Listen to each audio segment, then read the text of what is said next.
नमस्कार दोस्तों, स्वागत है आपका। आज हम बात करने वाले हैं इजराइल की। इजराइल जहां भी हाल ही में आम चुनाव का आयोजन किया गया था और इस आम चुनाव का भी हाल ही में रिजल्ट भी डिक्लेयर कर दिया गया है। तो जानेंगे इसी के बारे में आज की इस वीडियो में। साथ ही साथ जानेंगे इजराइल के बारे में और भी काफी कुछ। तो बिना आपका ज्यादा समय लिए चलिए वीडियो को शुरू करते हैं। सबसे पहले बात करते हैं सुर्खियों में क्यों है। दरअसल अभी हाल ही में इजराइल में आम चुनाव का आयोजन किया गया था, जिसका रिजल्ट भी अब डिक्लेयर कर दिया गया है। और इस आम चुनाव के अंतर्गत जो लिक्विड गठबंधन है, इसने फाइनली बहुमत हासिल कर ली है। और ये जो लिक्विड गठबंधन है, इसी के नेता हैं बेंजामिन नेतन्याहू। इसका अर्थ यह हुआ कि जो बेंजामिन नेतन्याहू हैं, इन्हें इजराइल के प्रधानमंत्री के तौर पर एक बार फिर से चुन लिया गया है। बेंजामिन नेतन्याहू की गठबंधन ने इजराइल के वर्तमान प्रधानमंत्री याइर लैपिड की गठबंधन को बड़े अंतर से हरा दिया है। इसके अलावा जो इजराइल है, यहाँ की जो संसद है, जिसे नेसेट कहा जाता है, ठीक है, यहाँ एक्चुअली में कुल 120 सदस्यीय संसद है।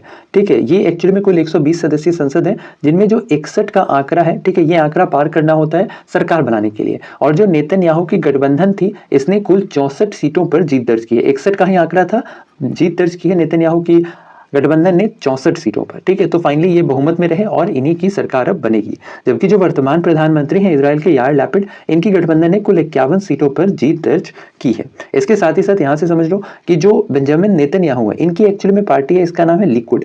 ठीक है, और जो याइर लैपिड है, इनकी जो पार्टी है, इनका नाम है येश अटेड। क्या नाम है? येश अटेड। अब ध्यान रखना है कि जो बेंजामिन नेतन्याहू, इनकी जो पार्टी है लिक्विड, इसने कुल 32 सीटों पर जीत दर्ज की है। जबकि जो याइर लैपिड है, इनकी जो पार्टी है येश अटेड, इसने कुल 24 सीटों पर जीत दर्ज की है।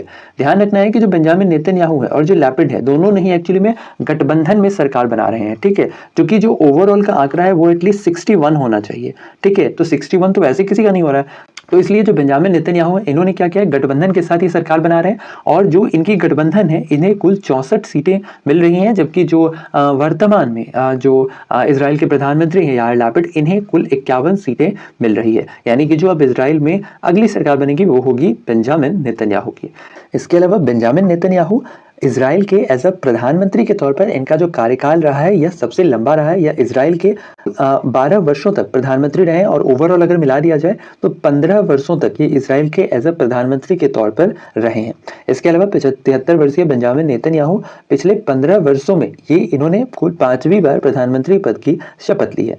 साथ ही साथ इस अवसर पर भारत के प्रधानमंत्री श्री नरेंद्र मोदी ने भी बेंजामिन नेतन्याहू को इस जीत की बधाई दी है। इसके अलावा ध्यान रखना है, इससे रिलेटेड एक और ट्वीट प्रधानमंत्री मोदी ने किया है, जिसके बारे में हम आगे चर्चा करेंगे।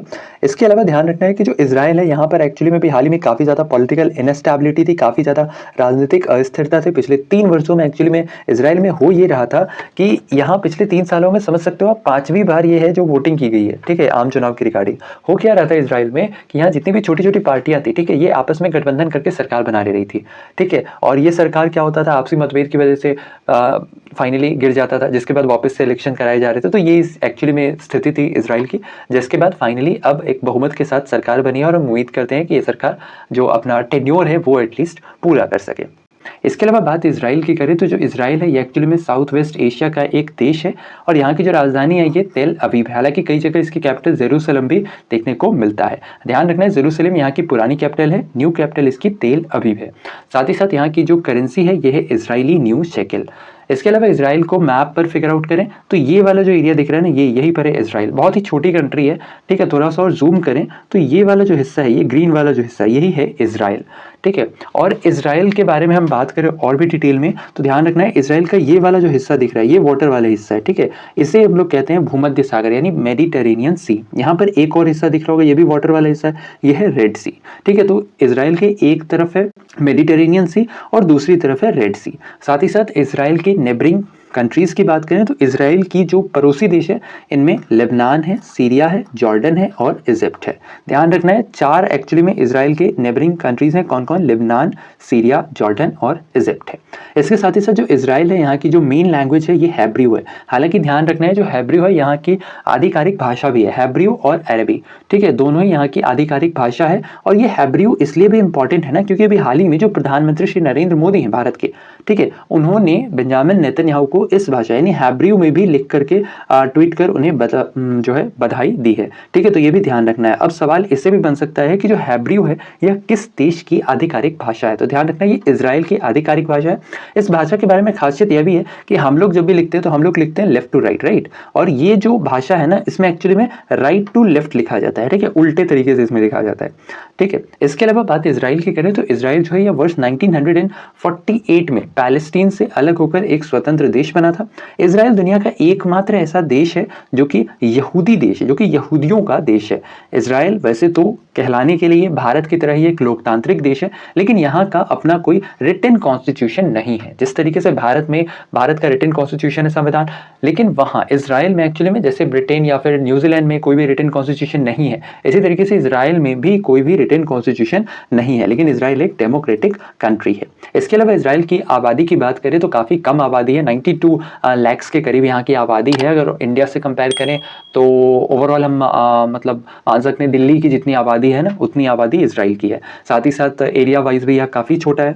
इजराइल के बारे में एक बहुत ही इंपॉर्टेंट चीज़ है कि इजराइल जो असल में दुनिया का एकमात्र ऐसा देश है जहाँ की जो वुमेन्स होती हैं, जहाँ की जो महिलाएं हैं, इन्हें सैन्य सेवा करना अनिवार्य है। ठीक है, यहाँ की जितनी भी महिलाएं होती हैं इन्हें अनिवार्य तौर पर सैन्य सेवा में काम करना होता है।